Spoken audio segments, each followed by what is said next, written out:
All right, this is Jim Hamilton and Core Resonance and Kita Szpak, and her company is KS Communications. KS Communications, and what we're doing together is something called Resonance Matters. We do this what day of the week is this? Tuesday. Tuesday at 4 o'clock Pacific, 7 o'clock Eastern. Kita's on the East Coast in Canada. Edmonton? No, not Edmonton. I was talking to someone in Edmonton. You're in Ottawa, near Ottawa. No, I'm actually in Central Eastern Canada in Ontario. I'm not on the coast. So just for those of you who want to ensure that you're thinking the right way geographically. Well, it ain't Edmonton, that's for sure. No, no, it ain't. You want to give everybody 2 seconds on your backdrop? Yeah. So I'm a happiness expert, an author speaker, and I'm looking to ensure people are happy, not in the Pollyanna kind of way, but in the internal self-fulfillment way, where one realizes that one maybe is here for a purpose. And I help people try to maybe focus and realize that purpose in their lives, whether it's professionally or personally. I wish we could go off on the subject of Pollyanna. I'd like to, but I don't think we're going to do that today. It may happen. It may. It may happen. Yeah, that's exactly right. So my name is Jim Hamilton. I'm an author. Kita's an author as well. A longtime meditator, and I talk about, one of the ideas I talk about is the part resistance plays in our reality creating. Humans are actually a resistant lot, and being in resistance, we get out of sync with the bigger picture. We kind of drowned out our subtle connection in resistance, and you want to know why we're a dysfunctional species, and I personally would suggest that we are, especially if you compare us to the rest of the scale of order that's around us. We are out of sync with the bigger picture. So that's kind of part of the work I explore, and of course, how to solve that. So, of course, that actually hint has to do with plugging back into God or innate intelligence or whatever you want to call it, and becoming more. So we were talking about, it was called a bit of heaven. Is that what the expression was? It was a taste of heaven, and I do a weekly mini blog, very, very short blog they're called my gentle messages. They go out every Monday morning, and based on experiences that I've had, certain thoughts that are going through my head, perhaps there's been a news item that catches my attention that I want to remark upon. So these blogs that I send out are very spontaneous. They're not certainly organized and planned ahead. And I think that's part of the beauty, where they literally happen in the moment. They're about as virtual as you can get by about 2 days. Anyway, this past Monday, yesterday, I wrote about flying a kite. And the title was Go Fly a Kite, which can mean a number of things. In this case, it is entirely positive. And in my instance, I had the opportunity to fly a kite with my family as one of my grandsons was having a birthday. And this is what he got for his birthday. And so we went out to the park, a whole group of us. And I was lucky enough to be able to hold his hand and run with him as my son held the kite, and we let the kite go and we caught the wind. And lo and behold, the kite goes way up in the sky. And we're running as fast as his little legs can carry him, and laughing all the time. And in that moment of capturing the kite up in the air, and Owen holding my hand, and both of us running the way we could run, I said that this was a taste of heaven. And so we thought maybe today we might take a look at that expression, the taste of heaven, and what it means, because obviously this is not a grandiose thing. It's not me conquering Everest. It's not me being given an accolade for discovering an antidote to the Zika virus.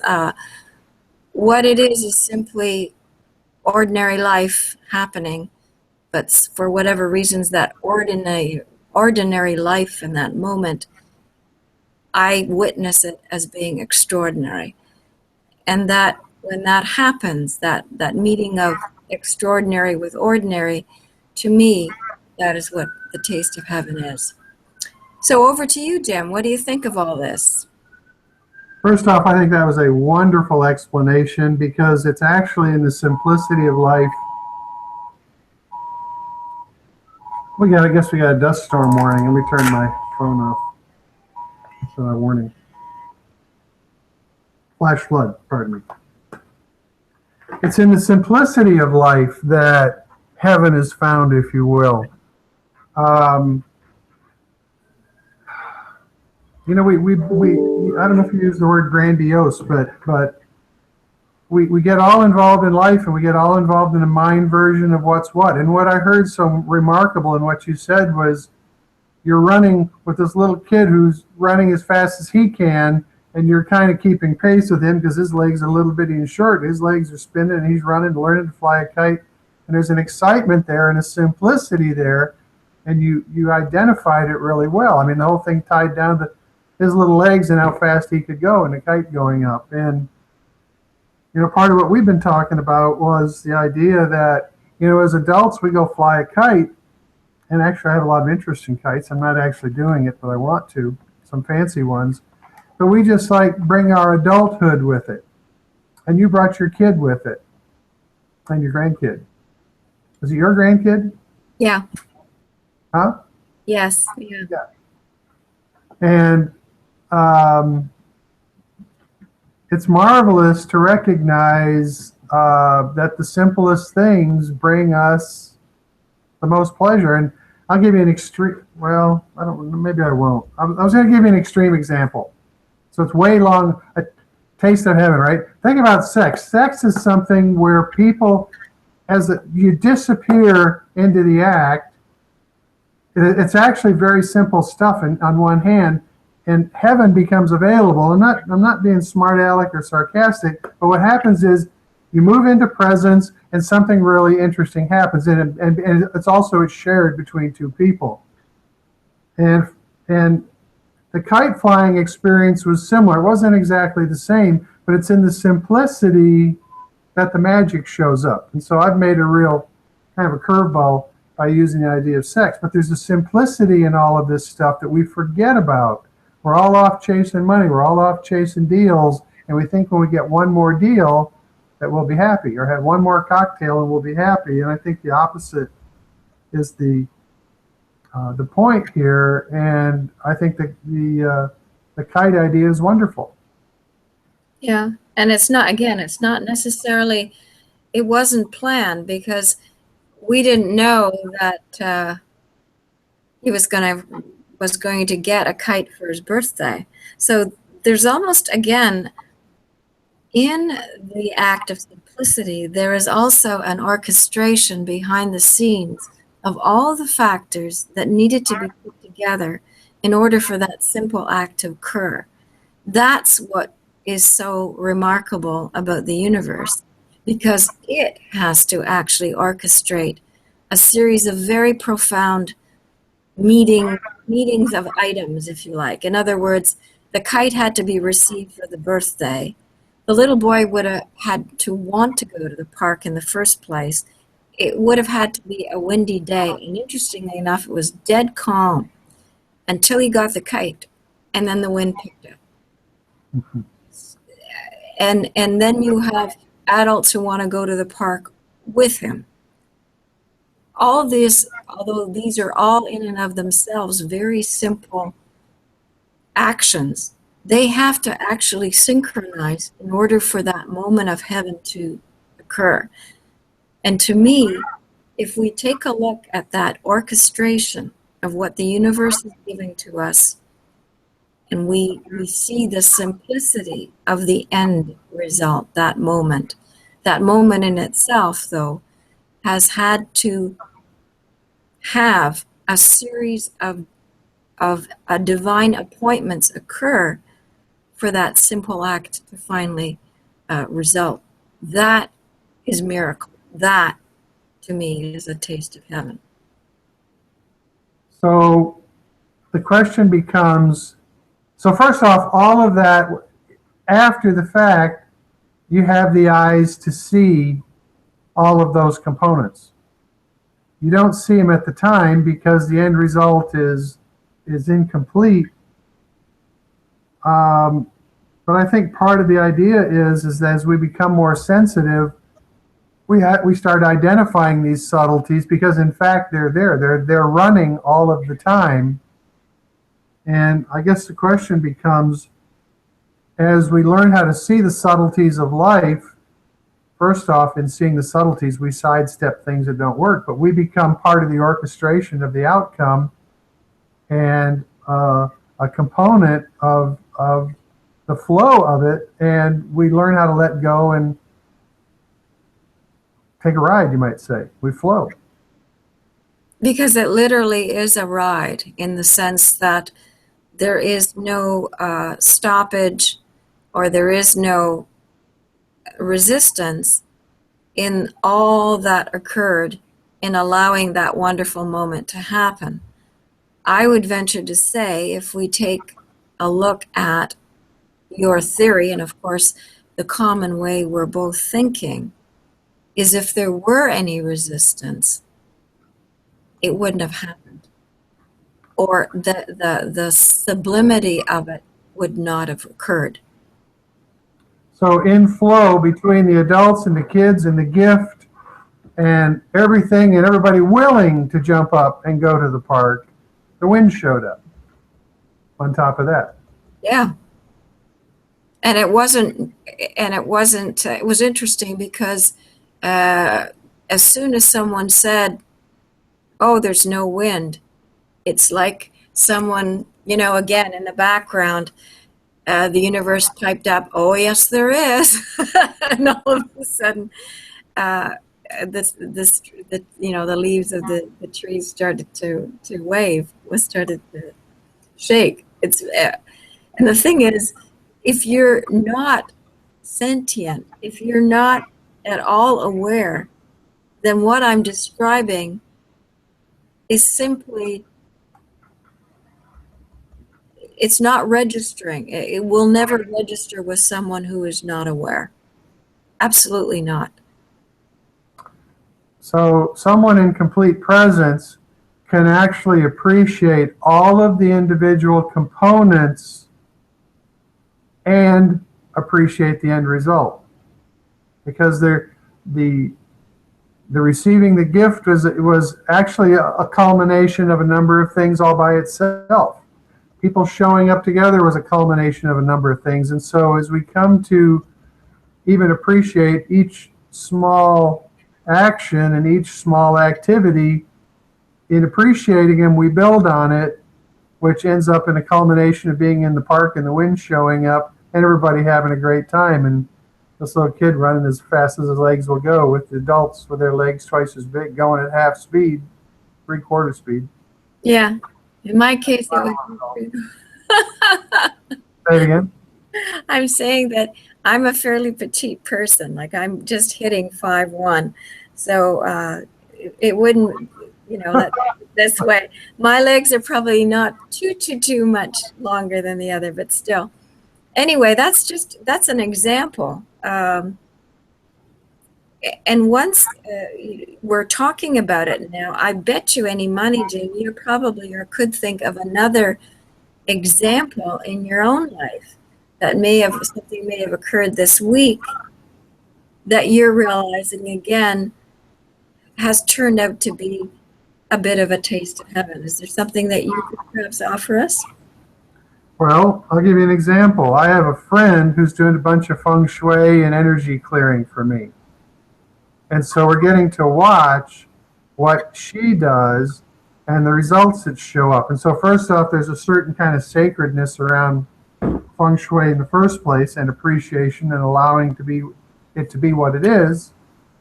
But for example, today I had a lunch meeting with somebody who ended up, what's been going on lately is I've been letting more and more people go And as I let more and more people go, new people keep showing up, and they keep showing up even more marvelous and even more marvelous. And I'm actually building a crowd, or there's a consensus of people around me that are all driven to go to the whole next level. And it's marvelous to experience this and to watch it happen, and even in part to understand, like from perspective of feng shui, like my place was feng shuied on Sunday. I have some crystals now and moved a couple of pieces around, found my wealth corner, my community, and and when I say orchestrating this, it's mostly about letting go, but it's fun to have a little bit of sense of the energetic. And I'm actually on quite a ride right now. It's really very interesting. Yeah. But there has to be, as you've said, you have to allow, even if it is something different, as you say, you're having your place rearranged, and perhaps, did you experience any kind of discomfort when that was going on?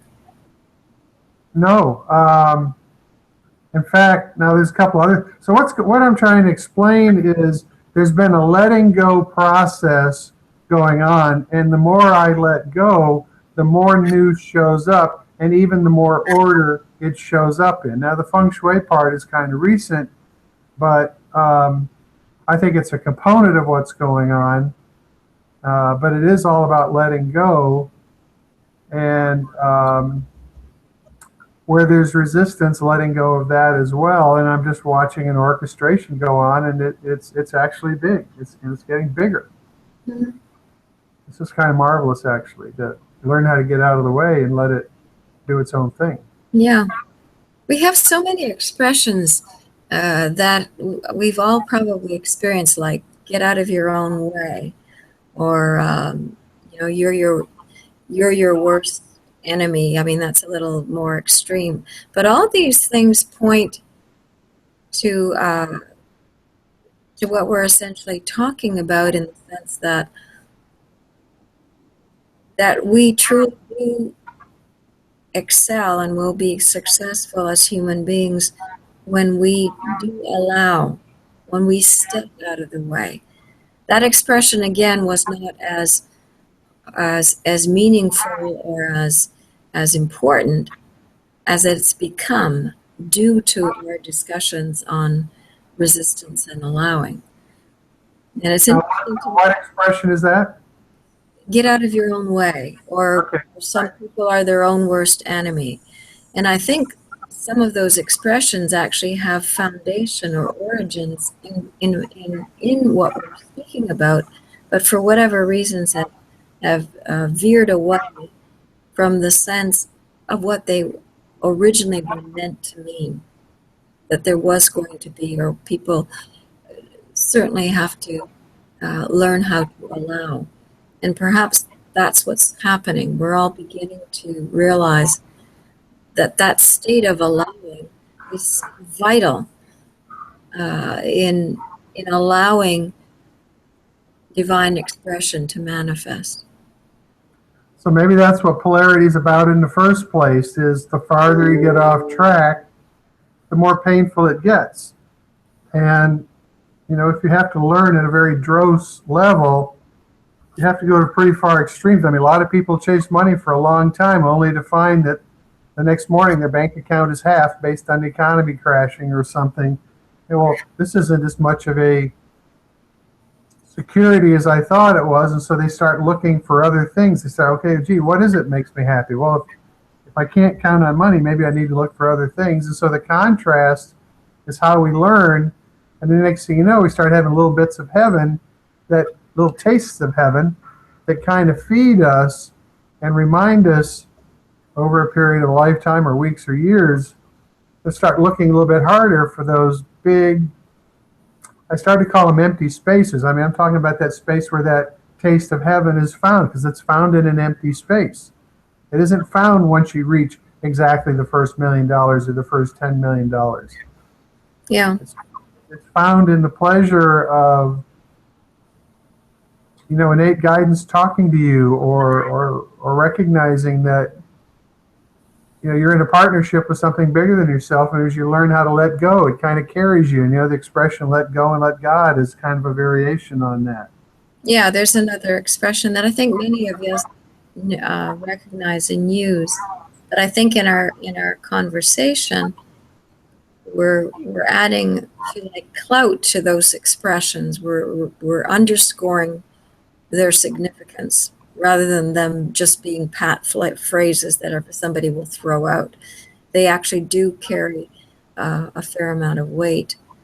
I like the idea that you used with tastes of moments, tastes of heaven.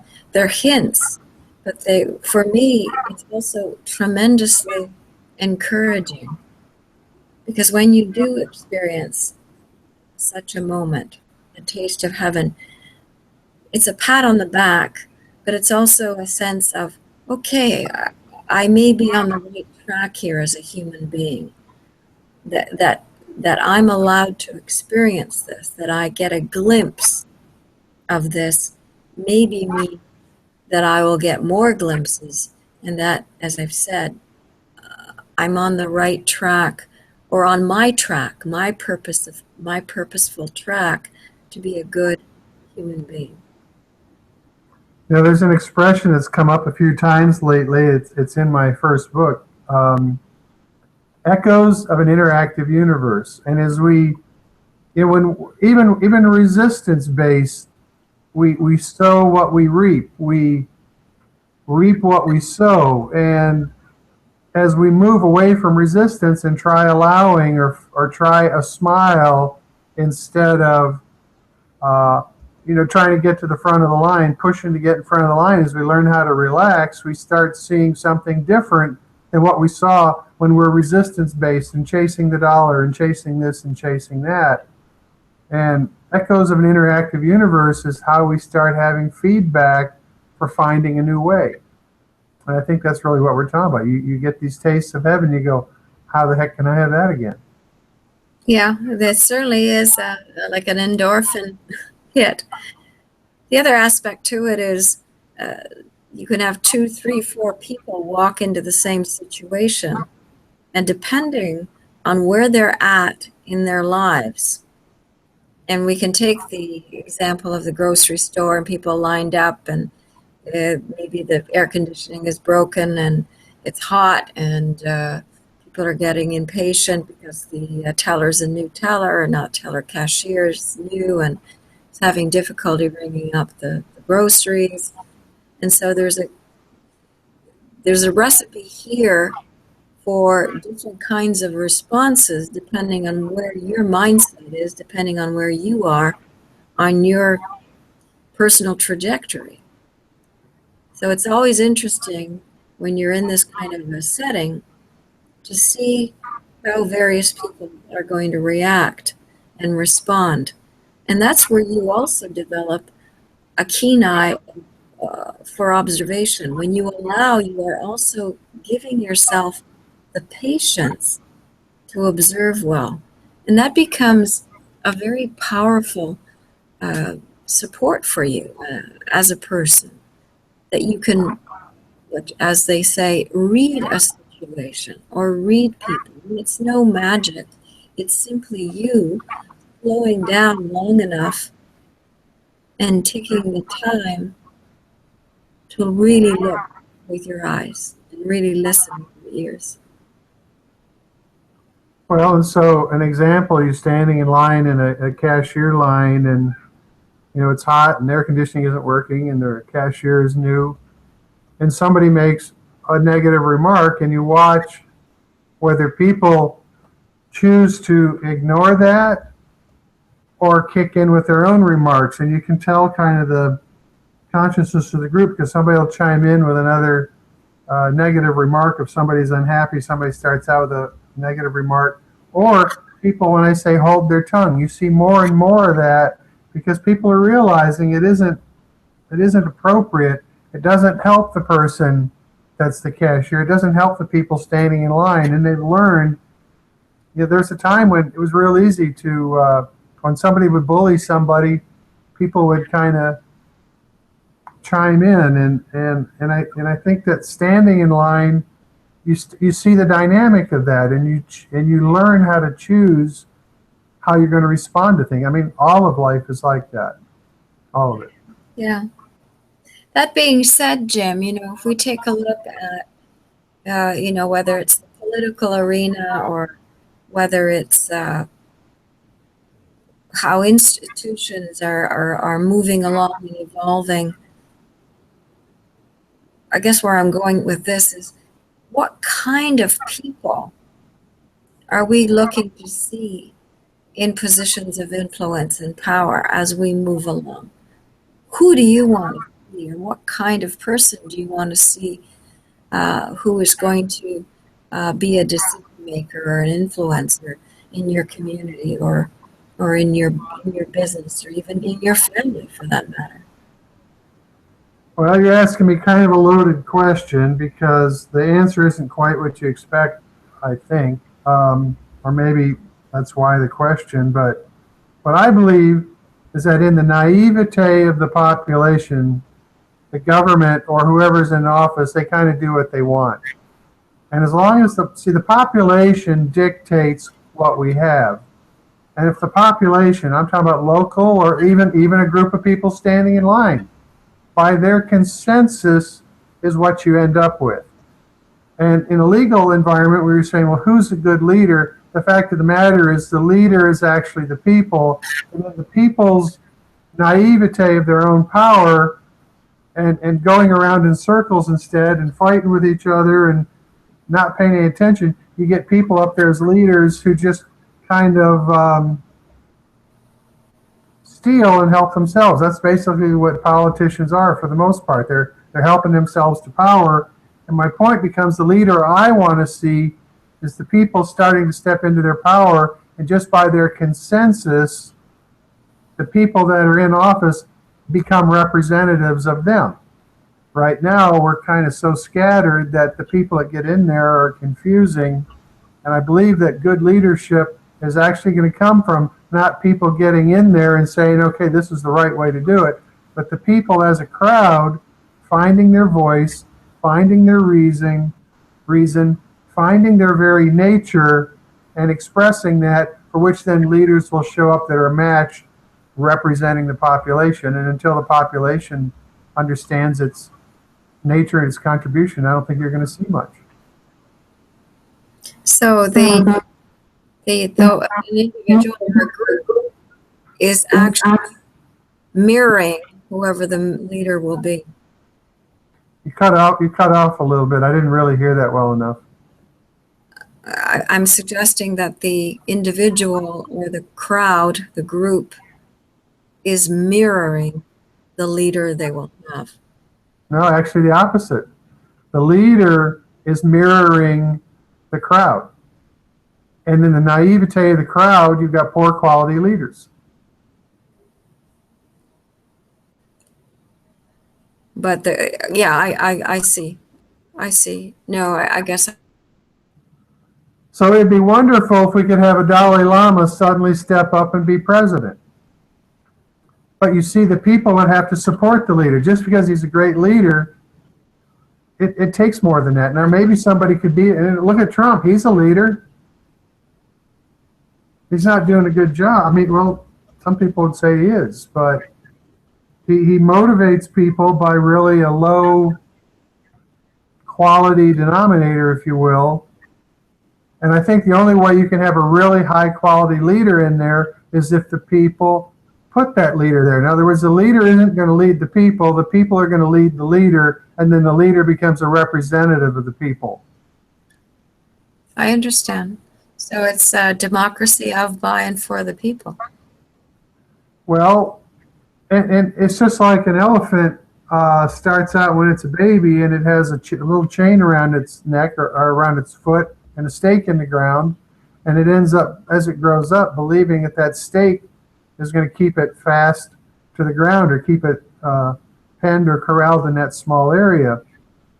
And the people are of that belief. I mean, look at all the fighting about just that Muslim guy and his wife who spoke about their son being a Muslim American soldier that got killed, and all of the argument about that, and he's a variation on a spy, and he's sent here by the Muslims to upset the elections. And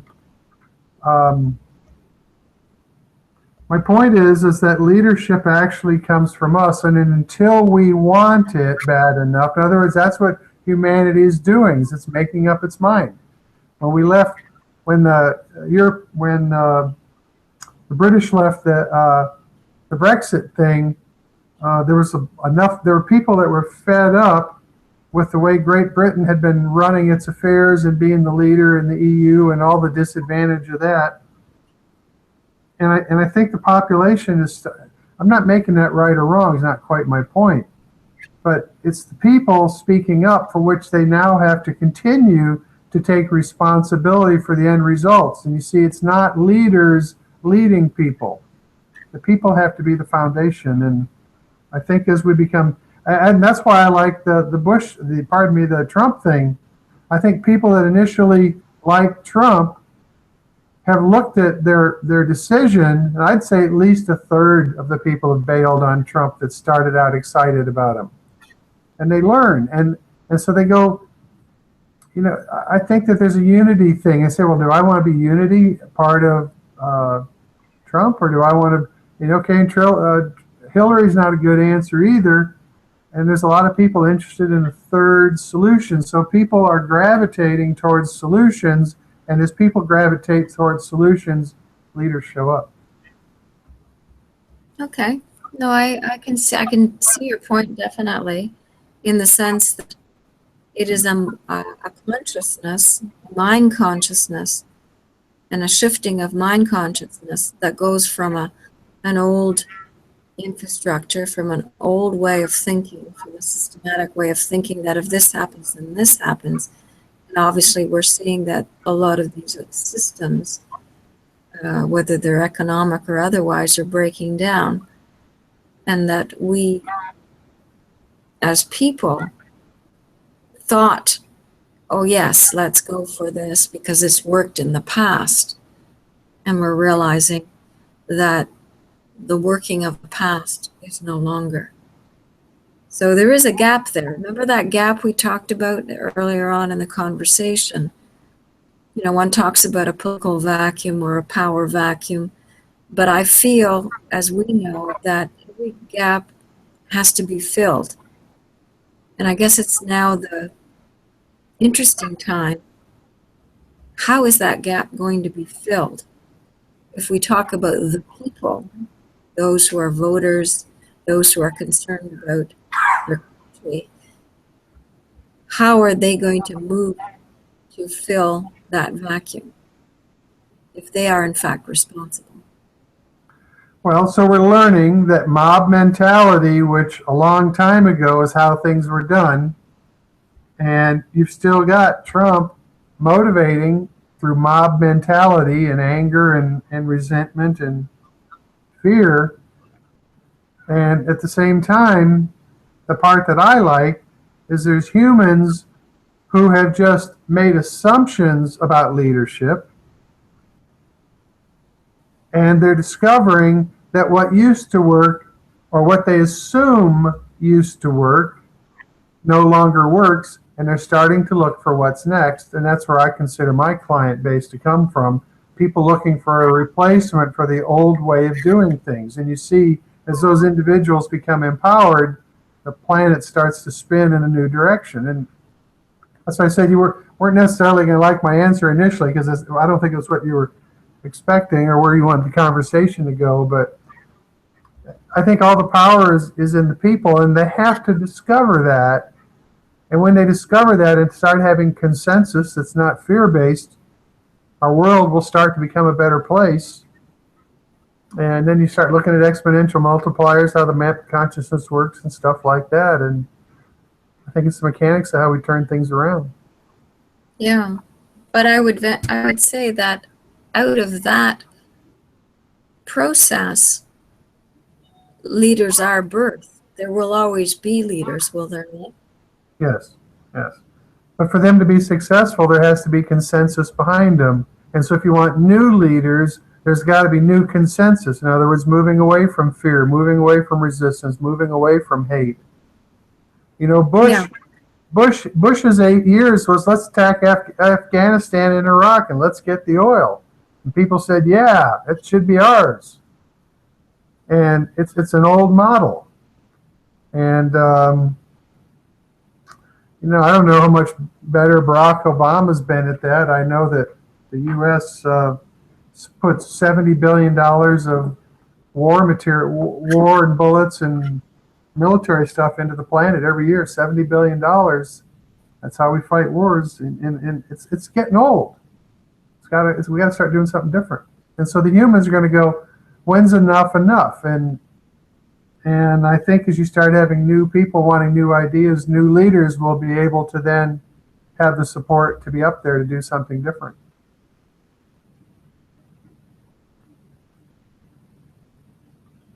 Did I lose you?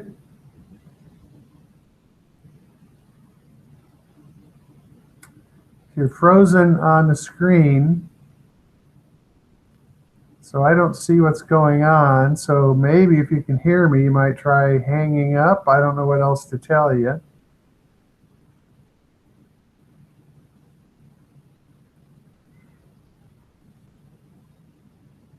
So there's an expression I like. It's old. It's one of mine from a long time ago. An expression is the government is a reflection of the people. And in the naivete of the population, the government plays. It does what it wants. And as you empower the population, the government will continue to be a reflection of the people. And that's actually the mechanics of what Kita and I are talking about. So she's trying to get back on the line. Kita, I can see that you're there. Are you there? The screen looks frozen for you. I don't hear anything.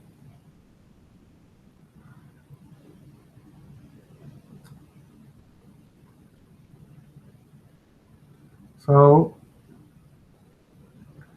technical difficulties. I don't know what to tell you. Internet seems to be fine on this end.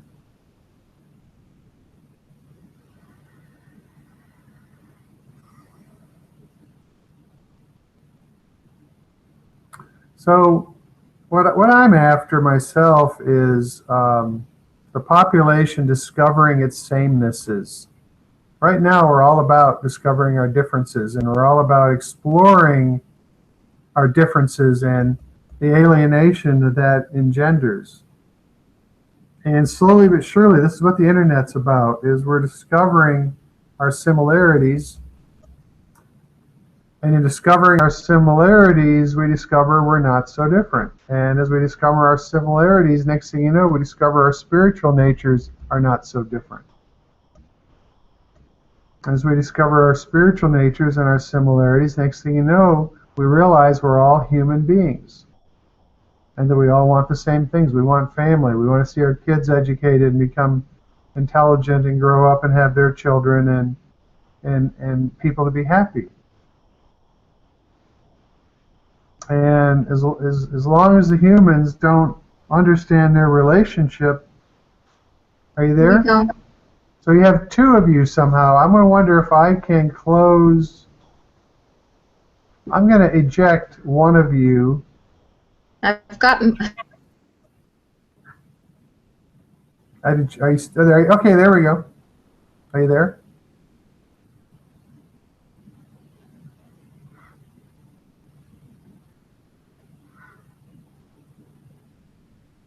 I shouldn't have ejected you. There was two of you.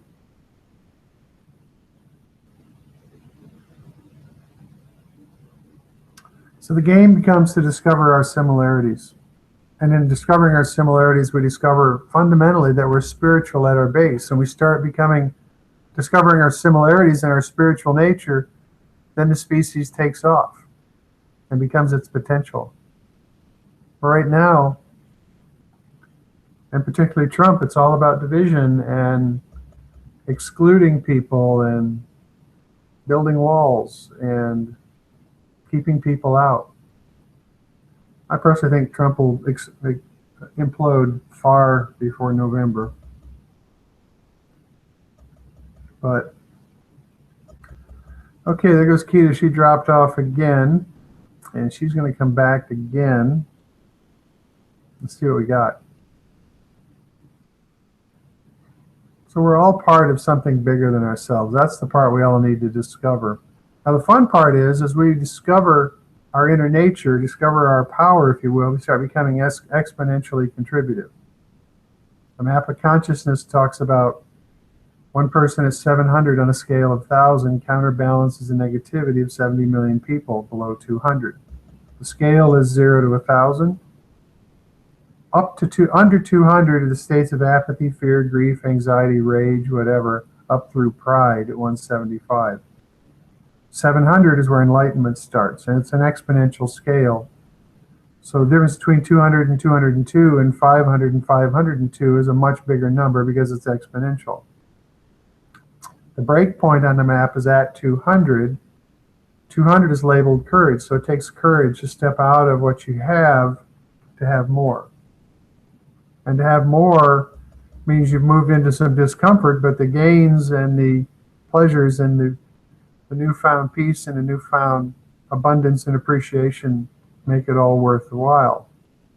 So the fun part is, the more conscious you are, the more you are up, far higher you are up the map, the more open you are, the more, as I like to say, innate intelligence expresses through you because you've moved out of resistance. Consciousness is nothing but moving away from resistance. It's really all it is, resistance and rigidity.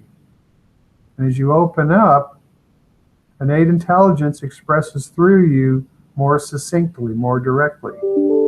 You're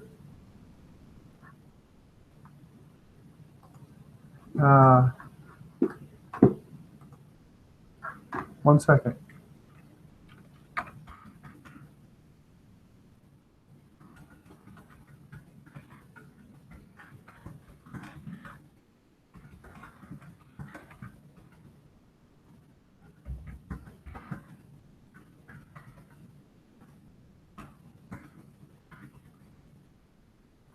Emailed her, she's having trouble getting in.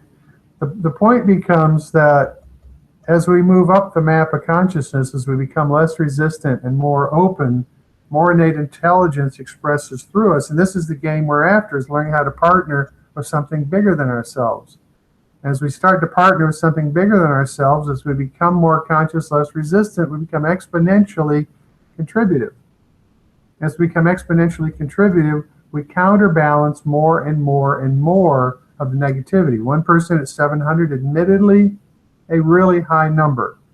Not an impossible number, but a really high number counterbalances the negativity of 70 million people below 200. One person at 600 counterbalances the negativity of 10 million people below 200. One person at 500 counterbalances negativity 750,000. So as we start, first off, one person plugged into the cosmos or plugged into innate intelligence becomes eminently more powerful. And the fun part is, the higher you go up on the map, the less you're in your mind. Are you there, Kita? Yeah, I finally got back. Very interesting. I was not allowed to join back in. So I've been... You know what happened? I ejected you not knowing how you had two screens up at the same time.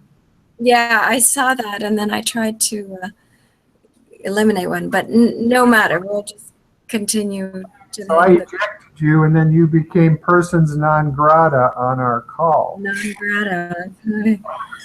She was. All right, so you gamefully continue the call. So where are you at? I raised a whole bunch of money too, and since you were gone from the call, I'll have to share it with you anyway. You just don't know how much I raised while you were gone. Okay, well, I'll be happy with whatever you can share. There we go. What I was explaining, the idea is that as people start coming together, they become exponentially contributive. And I was actually going to the map of consciousness to where, as we as people start to discover themselves, they discover their spirituality. As people start to discover each other, they discover everybody is spiritual. As we discover our spirituality, we discover all spirituality is basically the same underlying drive. We discover we're all the same. As we discover we're all the same, we become more powerful. And leaders show up that can represent us, because leaders actually represent the people. They don't actually, you can say they lead, but they don't, because if people don't want to do it, they don't. And but as we discover our similarities and our samenesses, that's the foundation of leadership working. We have to be there. And as we discover that we're all spiritual at our very nature, we all start to pull together, and then the world becomes of our making. And I'm excited about the possibility of it. Are you frozen again? You must not like our conversation. There she goes. So what we do is we do this every Tuesday. You know, this has been kind of a funny call. We do this every Tuesday. We're from 4 o'clock Pacific, and what we want to do, we've been doing this for quite a while, so there's quite a few of these. And the idea is for people to be able to participate in the last 20 minutes with comments or thoughts or questions. This call started out a very long time ago as an email, and it eventually moved to Skype and or video or conference call, and then eventually Skype, and then eventually Google Hangouts on air, and then recording it and all that. And now it's just Kita and I. We actually kind of closed it down because people weren't showing up consistently. And so we invite you to participate and make some remarks down below. And I think we're going to call it a day. It is Pacific time. It's 5 o'clock. And I want to thank you for coming on the call or listening or watching afterward. And let us know what you think. I got Kita coming back one more time. Maybe she'll get to say goodbye. Let's see. Now I know we got flood watch out there. It doesn't have anything to do with internet, I don't think.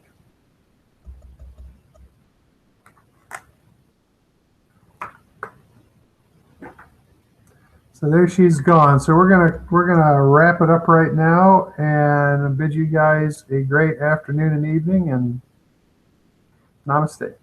Thank you.